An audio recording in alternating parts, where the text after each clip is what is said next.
everybody, and welcome to Got Somme, a wine podcast in its second year and second season. My name is Angus O'Loughlin. I'm a punter. I'm just a man's man who loves to smell a beautiful glass of fragrant wine. But the guy next to me is helping me along my wine journey. Got me to a WSET level 2. Well done. Thank you. Pass with a strong pass. This is Carlos Santos, of course, Master Sommelier. How are you, Carlos? Very good, thank you. Very good. excited. Thank you. Hi, everyone. Yeah. Very excited? Exciting. Very, very excited today. Yeah, super special day. Yeah.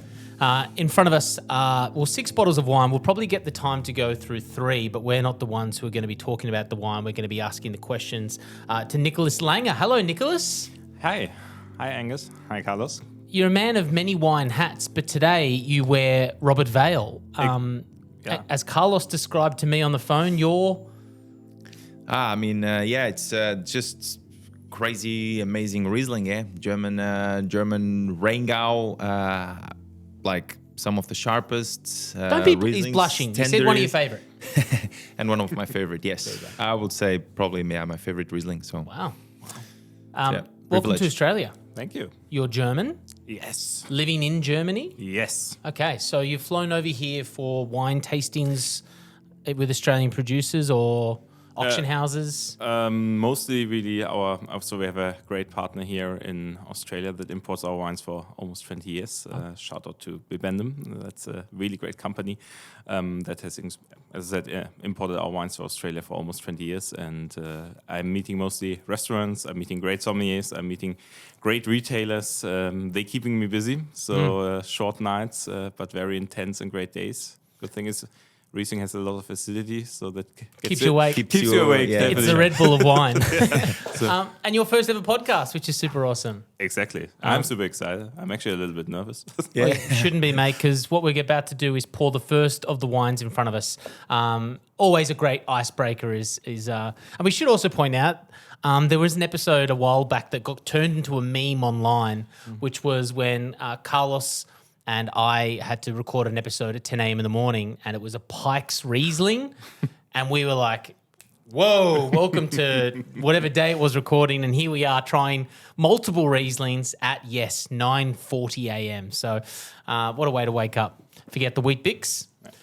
Breakfast of Champions. It really is, but a pleasure to have this. And I have to be honest with you, I've never had Robert Weil Riesling in my life. Okay, we're going to change that. Yes, we are. What a great crash course. Yeah. I'll kick off a question while Carlos pours the 3 wines that we're going to be tasting. What makes, in your opinion, and obviously I'm going to take this with bias, what makes, in your opinion, the German the best place for Riesling? If that is your opinion. I think definitely Riesling is at home in Germany, and this is definitely the motherland. This is where it all started, technically. And I think the reason why we in Germany are so famous for Riesling and why we have such a love affair with Riesling is we are in a northern terroir, we are in a cool climate, and that, of course, is for Riesling is a perfect match. Next in line, we have Slate. That is definitely a perfect match as a soil for Riesling.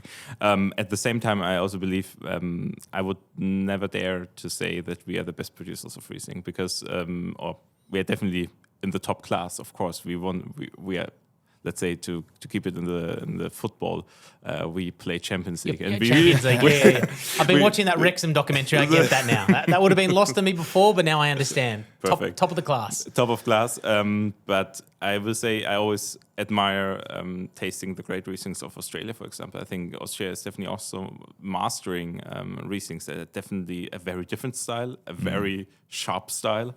I have had Australian Rieslings at home, showing it to friends blind, and they were just like, okay, Yeah. that's a different level of acidity. And I mean, we Germans should be used to acidity, and that's even still for blew us the a socks off. different level Yeah. of acidity drive. Can you tell us what we're going to be trying first? Yeah, first wine, I always like to pick that one because it's one of my favorites among our wines. It's the Kiedrich Riesling Trocken. So Kiedrich is the name of the village we are located in. So all our vineyards are located within a very short distance around that village. It's a so-called hillside village in Rheingau. Sometimes south south. exposure. So the Rheingau in general. For those of you who are not familiar with the German geography, yes, Me, thank you. we're about half an hour west of Frankfurt. The Rheingau is a very small area with only 3,100 hectares, and our vineyards are not at the Rhine River. We are all on the highest elevation. So you can say the Rheingau is squeezed in between the river in the south and the Taunus Hills in the north. And in between, you have a stretch for about 3.5 kilometers, and with different elevations. And we are really only focusing on this high elevated vineyards. And I think that wine, the Kiedricher, is a perfect example of our high elevated vineyards because it has the crispness, it has the freshness, and also because there's always slate found in our vineyards, it also has this great minerality. That's I think when it comes to Riesling reflects it like no other grape variety. Where it's coming from, what's the microclimate like? Altitude, what, like 200, 240 meters? Or? Exactly, 240 meters plus. So when we have people from Switzerland coming, they always laugh at us. Yeah. But for us, it really makes it You mean a different. mountain? Exactly, it's just like, are you serious? Yeah. Are you serious? A slope? Yeah, it's just like, that's Small hike. Exactly, that's a small hike by Switzerland or Austrian standard, definitely. But still not as high or steep as Mosel Valley, for example. Much more subtle hills as well and exposures. Exactly. So when you see the Mosel is of course a very narrow valley. So where you really have river, a street, a village, and then directly behind it you have a very steep slope. Yeah. The Rhine Valley in general is a broader valley because also the river is a little bit broader.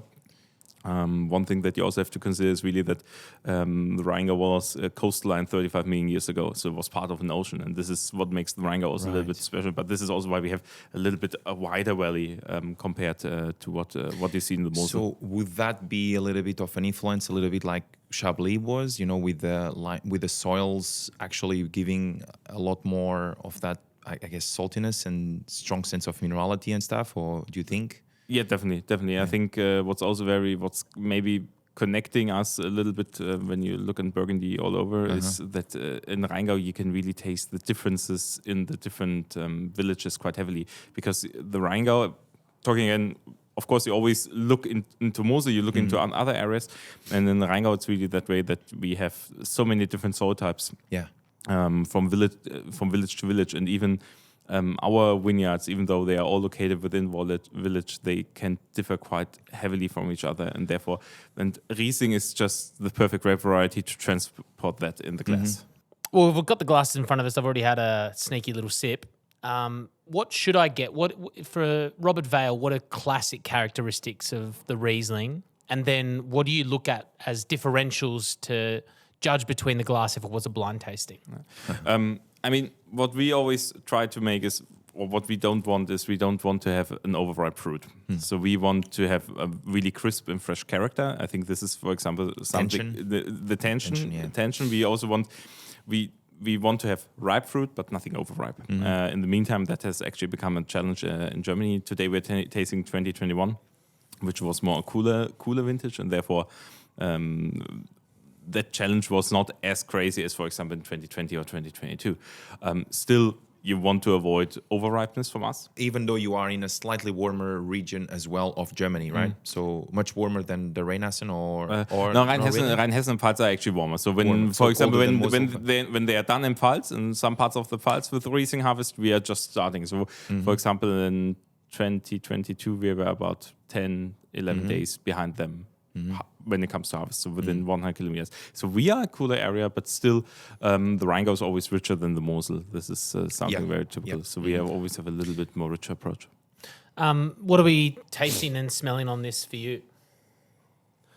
It's beautiful. It's what I always like is because thanks to the slate, so this is a wine that we pre-select from our two Premier Crus and from the Grand Cru. And what I always like, this slate that is in there already gives it a little bit of herbal characteristics. So you get a little bit of thyme and rosemary. Rosemary, love that. So I always like that herbal touch a little bit. But then there's always this white peach, not too ripe. It's like spearmint, no? Yeah. Like crushed spearmint or something. Yeah. But this is really what I like about that wine, that it has this. It's not it has an expression because we always make very aromatic Rieslings. I think this is also very different to maybe what you sometimes find in Australia, that we have quite floral wines because we have this very slow ripening process in our vineyards, and that makes it always a little bit more expressive. What's your history of wine for you personally, Nicolas? How did you end up to be here with us today? What's your background? Oh, my background, it's all my mother's fault because she used to have vineyards. When I was a child with 3 years old and nobody could look after me, that was a good way to take care of me, just like getting out there. And so the vineyards are not located in Rheingau. I'm originally from a different area of Germany, but there were some vineyards in the family, and then you grow up with wines. And then later on, when I discovered the nightlife and my parents didn't want to sponsor me too heavily on that, I also started to work in a winery part-time next to school to earn some money. And in the end, it was the way working on Saturday during the daytime to spend it in the nighttime. And then when I finished school and graduated, I decided to go to Geisenheim. Geisenheim is the leading university for viticulture in Germany, which is actually located in the Rheingau. And then I started in 2010. After I graduated in 2014, I started at Robert Weil estate. I was lucky enough to get the job as the export manager. Nice. And so I technically got stuck in the Rheingau in 2010. And haven't left ever since. And now I'm with Robert Weil with the winery for 9 years. It's a good sign, yeah. Yeah. And is the Geisenheim Institute still a very, very relevant institute for wine development in Germany or for the world? Do you think still? I think still very relevant? It's very relevant, and luckily also they got more fundings from the state, which has helped them because, for example, they are doing right now a very interesting experiment. How a higher amount of CO2 in air Interesting. Affects wine in the future, because this is definitely going to be something that will affect us, not just the temperature that are changing, but I think it's much more really also to look on how is that going to develop. Yeah, that's a great point, because I mean, when it comes to Riesling, like Robert Weil with this sharp acidity but this beautiful tension on the palate, do you think like SO2? You could bottle wines with less SO2 because they will, because the natural SO2, the natural acidity will preserve the wine for a lot longer, especially now with screw top. I guess screw tops as well. Do you think that influences or no? It really depends on. I mean, for the dry wines, we are not exaggerating SO2. For the sweeter wines, where we also want to guarantee a longevity, I think this is not something we are right now discussing in the winery, right? I have to say. Yeah. All right, let's move on to the bottle number 2. For one, what is it? And then for 2, how will it compare to what we've already tried, which was the Trocken, which is dry. I mean, said by me, but yeah, I shouldn't say that. That's my genuine best attempt at it. Trocken. You do fairly well. Thank you.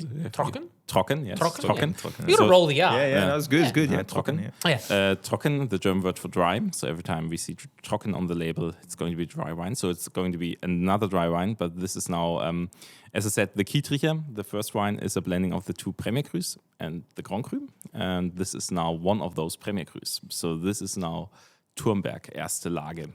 Erste Lage in German is Premier Cru, because we are now classifying in a similar way like in Burgundy. So we have Gutswein, which is similar to Domaine. Then we have Ortswein, similar to Village, what we just tasted. So the Kiedrich is our village wine. And then we have the Erste Lage, Premier Cru, and then we have the Große Lage, Grand Cru. And that's good luck with we are trying to make it easier. Yeah, no, exactly. The subtitles are going to be tough on that one, but we'll give it our best shot. And so it's, I mean, yeah, obviously that's the qualification from the VDP. And is Robert Weil following mostly the rules from the VDP, or because in Germany everyone seems to do whatever they like? It's the Charta or Carta? Exactly. We are also a member of the Carta organization, Carta. Which later was transformed into the Rheingau VDP. So Yeah. a card member also became a member of the VDP in the Rheingau. We are following the VDP routes strictly.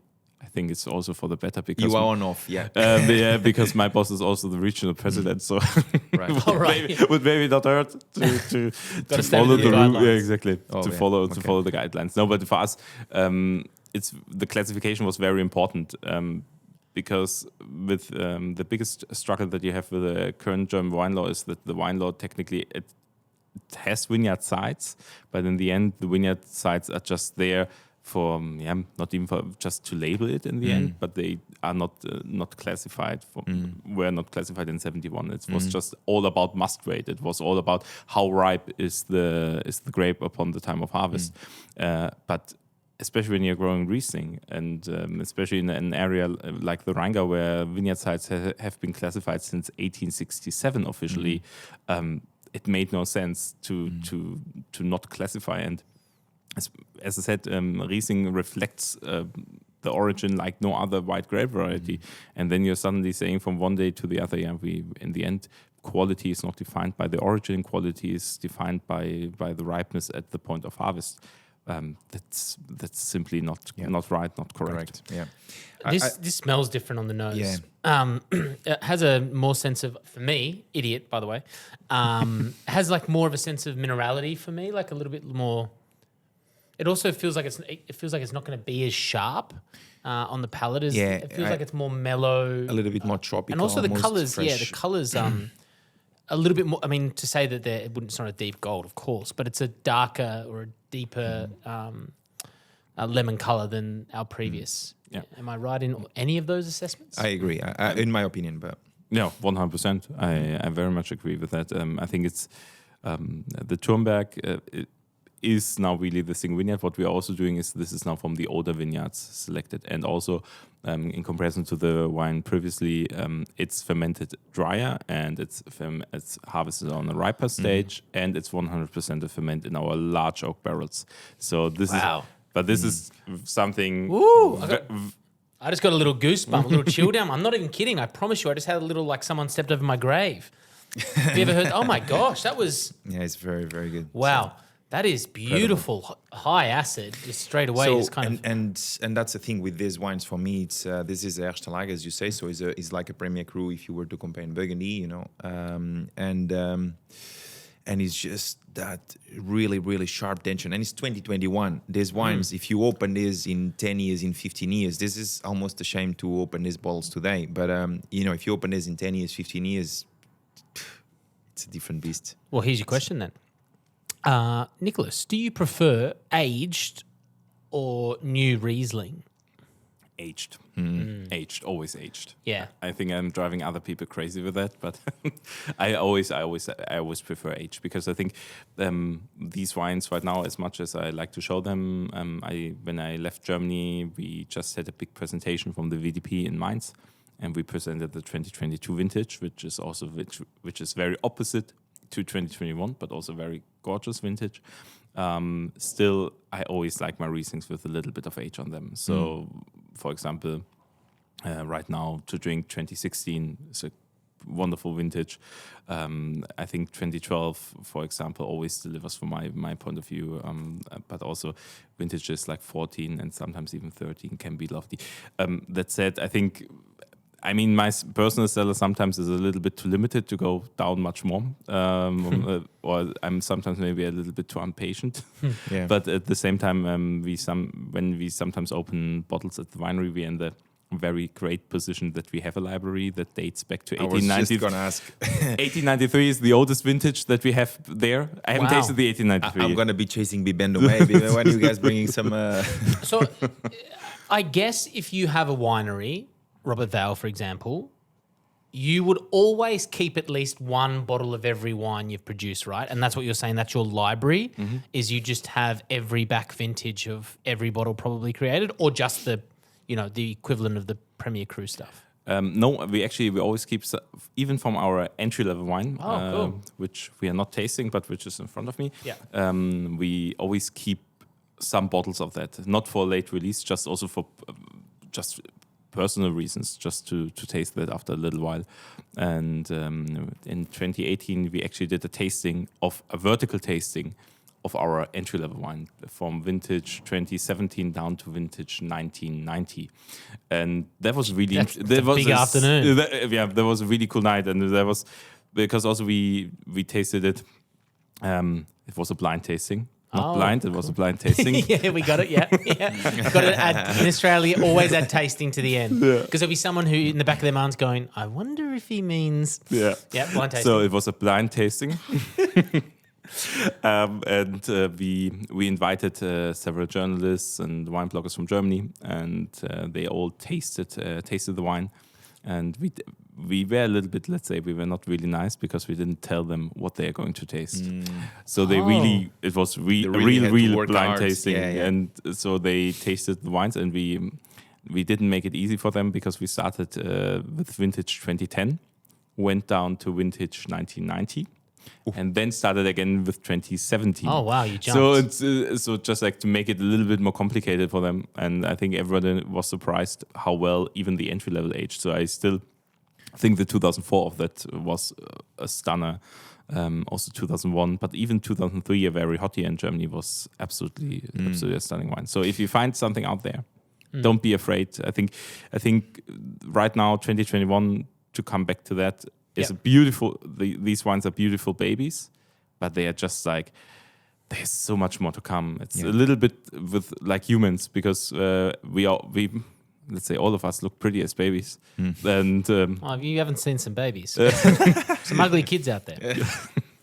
That's you just don't. You can say it generally. You just don't pick them out. Yeah, exactly. It's okay to generally make a statement. You just don't point at the child. Let's say most of the babies are beautiful. Sure. I look back on some photos of my daughter and I'm like, I might have over-exaggerated. That's your fault, man. That's true. It's my genes.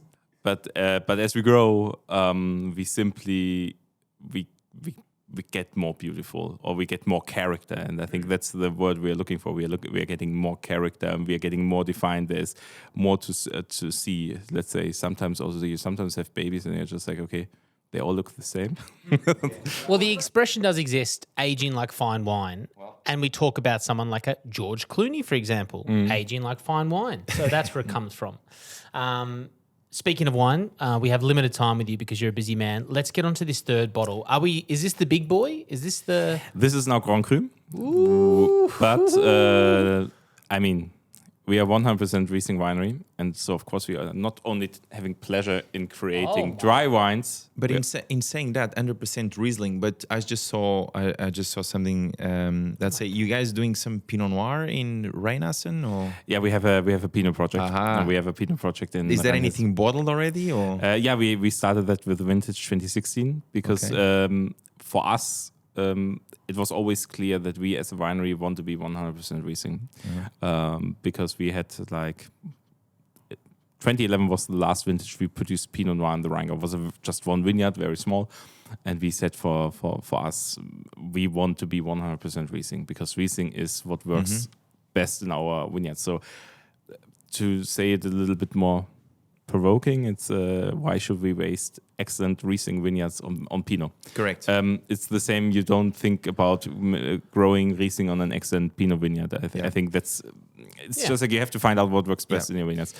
And we said, okay, we just go over to Rheinhessen and look for partners and started to make, let's say, a little bit more casual, a little bit more easy drinking Pinots, but at the same time also Pinots that reflect our style, that have this light and elegant style of Robert Weil, where you have just a very drinky, very fresh and crisp approach to it. And that's something that we really like to make.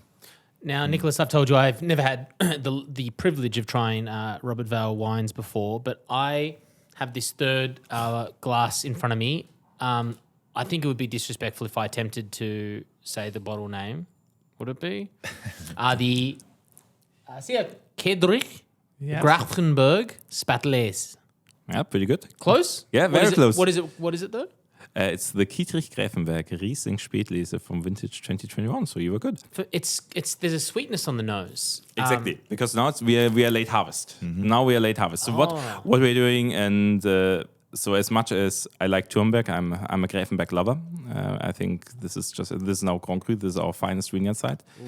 We're making also a dry Riesling out of that, which is going to be released September this year. And we are also making the Gräfenberg Spätlese, which is more or less the brother or the sister of the dry one. And then we also make an Auslese, a Beerenauslese, and a Trockenbeerenauslese. So we're a little bit maniacs when it comes to selection. So what we do is we go up to 17 times into the vineyards during the harvest That's to crazy. select all the different things of Rieslings. And the Spätlese here, this is now something that I think for me is a star of the lineup that I'm presenting this week in. I'm going more. That's the best compliment you can actually get. Please let me compliment you more.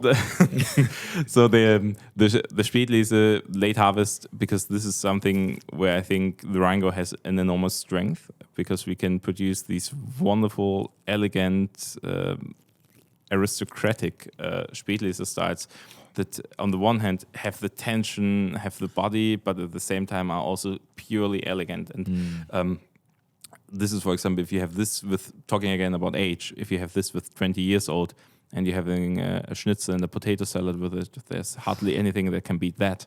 So Mouth watering. I didn't have breakfast, so I'm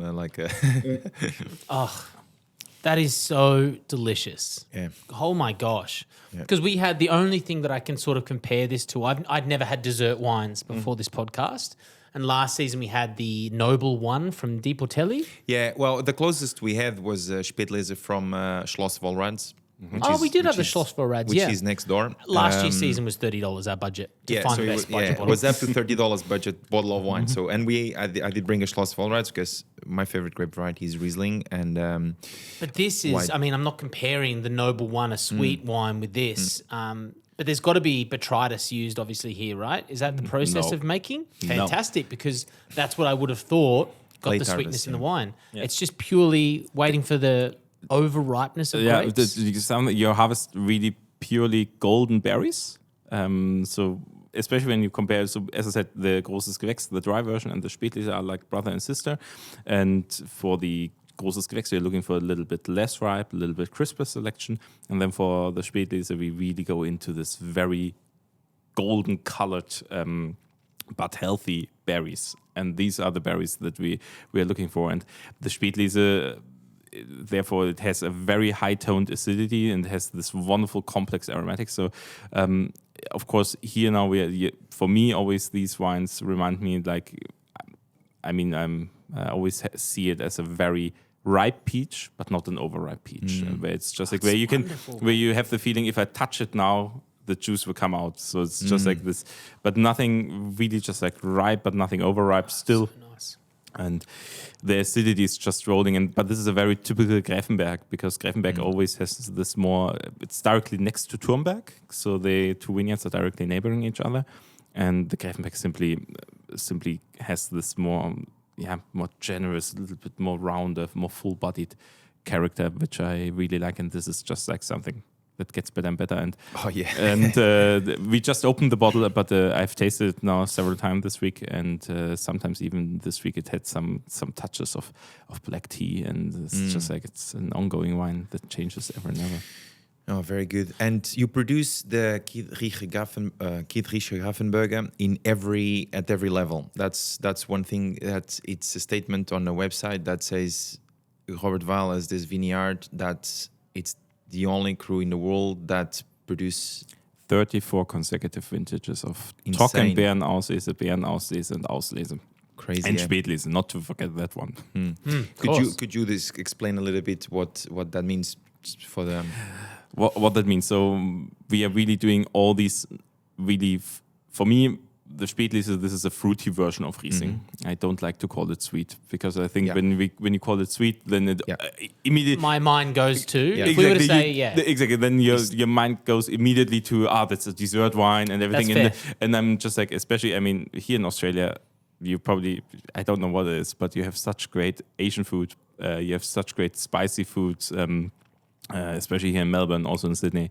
It's fantastic. All these great people, no matter where, if it's Lucidity, Chinatown's a hidden gem.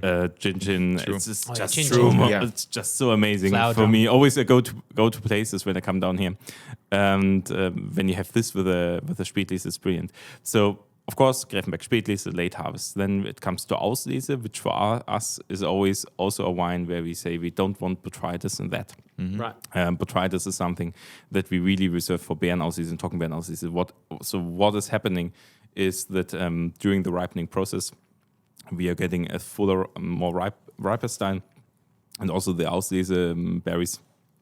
They are super. This is really when we talk about overripeness. These are really berries that are, let's say, close to start noble rot, and then the Beerenauslese.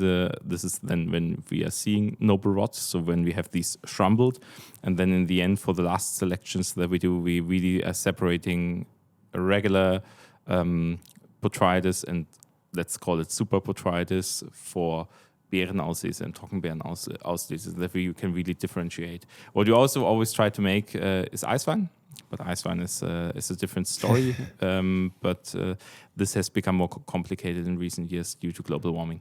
And how long apart, like, would harvests be from from a Spätlese, from a cabinet, from a Spätlese to an Auslese and to a Beerenauslese then? So in terms of months apart. Okay, I give you the classic answer. It depends. Yeah, of course, depends on the it year. Depends. Yeah. It depends on the years. So let's say the warmer the year, the closer and quicker you're done. The cooler the year, the more they can be apart from it. So sometimes even, especially with these noble sweet selections, it has been in the past that at Robert Weil we sometimes have already harvested a first lot of Trockenbeerenauslese. And then we are coming again for an Auslese in a different parcel within the Grevenberg. So this can sometimes be even mixed. It's just something that we see working with a different ripeness level. So, but you can say usually our main harvest takes up 4 to 5 weeks, and main harvest is really when we are done with Spätlese and Auslese, and then it can be that a month later we are still out there on some days for Beerenauslese and Trockenbeerenauslese. And for those are incredibly small production, right? That would be like what would it represent? Like Beerenauslese and Trockenbeerenauslese. It's just, I think it's just nice for people, like when they listen about these wines, like I mean, in the end, we make about maybe 200 to 300 bottles of Trockenbeerenauslese. Jeez. That's I was it. expecting at least 1,000. Right. And so and then for the Beerenauslese it's a little bit more than maybe double the amount, and then for Auslese it can go up to maybe 1,000 or something. But still, like it's super small. Like, Yeah, so it's in the end small production. With the Spätlese, of course, you have a little bit more because then Naturally. you're still having healthy berries. But I think sometimes, especially on the young stage, I think Spätlese is very much overlooked sometimes because it's, for me, one of the most versatile food partners. Nicolas Langer from Robert Weil Wines. Quick fire questions. You ready for these? Yes. Favorite bottle you've ever had in your life? Any wine. Any wine? Because I'm going to ask a Robert Weil one next. So Okay. 1919 Rich Montebello. Okay. Well, I have no idea what that is. California. Actually, California. Oh, and is it Pinot? It's a Cabernet blend. Well, I was well. But I was my first ever, and I was very impressed. I was 25 years old, and Yeah, I beautiful. was Santa Cruz Mountains. Yeah, beautiful wines. What's your favorite Robert Weil wine that you've ever had, and what's the vintage? Favorite wine from us, 1921 Grevenberg Cabinet. Oh, jeez. 1921 Cabernet. Yes, that was after that night with the entry-level wine. Oh, We yeah. also gave some treats from the library. Wow. So- Yeah. That definitely was one. 1921. It sounds like a treat. Yeah. And if you had to pick an Australian Riesling that you think best represents Australia, what is one that you've had, vintage, producer, that you really like? I will go with any Grosset wine. Grosset, yeah, they do a good job. Yeah, they really do. Well, thank you very much for coming in, especially so early to try such wonderful Rieslings. I spoke to Carlos on the phone yesterday. He was like honestly a kid at Christmas. He's like this. He's like, it wasn't necessarily his. He was like excited for me to try this, because last year trying budget wines, our goal last year was to try and find the best $30 or less wine. And so every time we get, a beautiful wine, an opportunity like this, Carlos is like, now you're going to be trying Riesling. So, it was like last night I had a restless sleep, excited for today. So, thank you so much for, you've traveled from Germany, not for us, but we'll pretend you did. And we hope, yes, thank you. And we hope everyone That's listening recorded. enjoyed this episode. But thank you so much, Nicolas. My pleasure. We really do appreciate it. And thanks, Bibendum, as well, for organising this for the Robert Weil tasting. We'll see you in the next episode, everyone. I've got some.